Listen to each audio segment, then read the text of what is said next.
शीतलता का पर्व, बासोड़ा की सांस्कृतिक गाथा। चैत्र मास के कृष्ण पक्ष की अष्टमी, जिसे हम शीतला अष्टमी या बासोड़ा के रूप में जानते हैं, केवल एक त्योहार नहीं बल्कि ऋतु परिवर्तन की एक गहरी समझ है।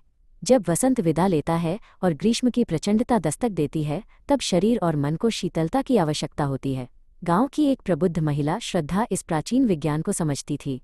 उसके लिए यह दिन केवल पूजा का नहीं बल्कि प्रकृति के साथ सामंजस्य बिठाने का एक अनुष्ठान था। सप्तमी की ढलती शाम को श्रद्धा ने अपनी बहू गर्वी को रसोई की पवित्रता और बासी भोजन के महत्व के बारे में समझाया। परंपरा के अनुसार इस रात के बाद अगले 24 घंटों तक चूल्हा नहीं जलाया जाना था। उन्होंने मिलकर बाजरे की राबड़ी, दही, मीठे चावल और ओलिया तैयार किया। ये भोजन केवल पेट भरने के लिए नहीं बल्कि शरीर की जठराग्नि को शांत करने और चेचक जैसी बीमारियों से बचाव के लिए एक औषधि के समान था। अष्टमी की भोर शांत थी। गांव की चिमनियों से आज धुआं नहीं निकल रहा था, जो अग्नि के विश्राम और धरती की ठंडक का प्रतीक था। श्रद्धा ने ब्रह्म मुहूर्त में स्नान किया और माता शीतला की वेदी पर शीतल नैवेद्य अर्पित किया।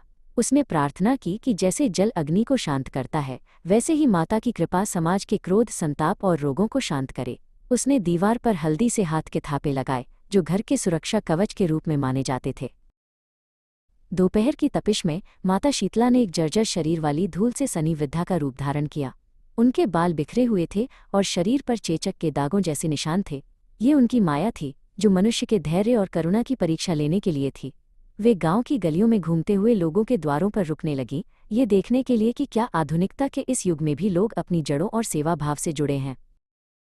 गर्वी, जो नई पीढ़ी की चंचलता और अहंकार का प्रतिनिधित्व करती थी, घर के द्वार पर खड़ी थी। जब वृद्धा ने उससे थोड़े से शीतल जल और विश्राम की याचना की, तो गर्वी ने उन्हें तुच्छ समझकर झिड़क दिया। उसने कहा, यहाँ से जाओ बुढ़िया, आज पूजा का घर है, गंदे लोग यहाँ कदम न रखें। गर्वी का ये व्यवहार उस सामाजिक जड़ता को दर्शाता था जहाँ लोग अनुष्ठान तो करते हैं लेकिन उसके पीछे की मानवता को भूल जाते हैं। जब वही वृद्धा श्रद्धा के द्वार पर पहुंची तो श्रद्धा ने बिना किसी हिचकिचाहट के उन्हें भीतर आमंत्रित किया। श्रद्धा के लिए अतिथि केवल एक आगंतुक नहीं बल्कि साक्षात नारायण का रूप था। उसने बड़े आदर से वृद्धा को एक चटाई पर बैठाया और उनके तप्त पैरों को मिट्टी के ठंडे पानी से धोया। श्रद्धा ने महसूस किया कि वृद्धा का शरीर ज्वर से तप रहा था और उसने तुरंत नीम के पानी से उनके घावों को साफ करना शुरू किया। श्रद्धा ने वृद्धा को बासोड़ा का बचा हुआ ठंडा और सुपाच्य भोजन परोसा। भोजन के बाद वृद्धा ने अत्यंत पीड़ा का स्वांग रचते हुए श्रद्धा से अपने सिर को सहलाने का आग्रह किया। श्रद्धा ने बिना किसी घृणा के वृद्धा के सिर को अपनी गोद में रख लिया।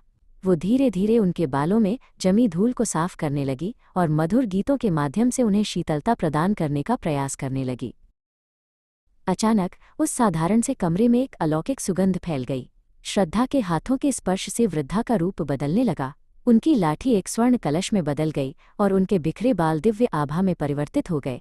माता शीतला अपने वास्तविक चतुर्भुज रूप में प्रकट हुईं, जिसमें वे गधे पर सवार थीं और उनके हाथों में झाड़ू, कलश, नीम की पत्तियां और सूप छाछ थे, जो स्वच्छता और स्वास्थ्य के प्रतीक थे। माता ने गंभीर स्वर में कहा, पुत्री श्रद्धा, तुमने आज बासोड़ा के वास्तविक अर्थ को चरितार्थ किया है। शीतलता केवल भोजन में नहीं बल्कि वाणी और व्यवहार में होनी चाहिए। जो स्वच्छता का ध्यान रखता है और असहायों की सेवा करता है, उसके घर में कभी रोग का वास नहीं होता। माता ने श्रद्धा को आशीर्वाद दिया कि उसका कुल सदा स्वस्थ और संपन्न रहेगा। श्रद्धा भाव विभोर होकर माता के चरणों में नतमस्तक हो गई। श्रद्धा ने अपनी बहू गर्वी को भी माता के सामने प्रस्तुत किया, जिसने अपनी भूल के लिए पश्चाताप किया। माता ने उसे सिखाया कि बासोड़ा का उत्सव हमें यह याद दिलाता है कि हम प्रकृति के चक्र के गुलाम नहीं बल्कि उसके हिस्से हैं। तब से उस गांव में बासोड़ा का पर्व केवल एक धार्मिक परंपरा नहीं बल्कि सामुदायिक स्वास्थ्य, स्वच्छता और करुणा का एक महापर्व बन गया, जिसे आज भी श्रद्धा और वैज्ञानिक दृष्टिकोण के साथ मनाया जाता है।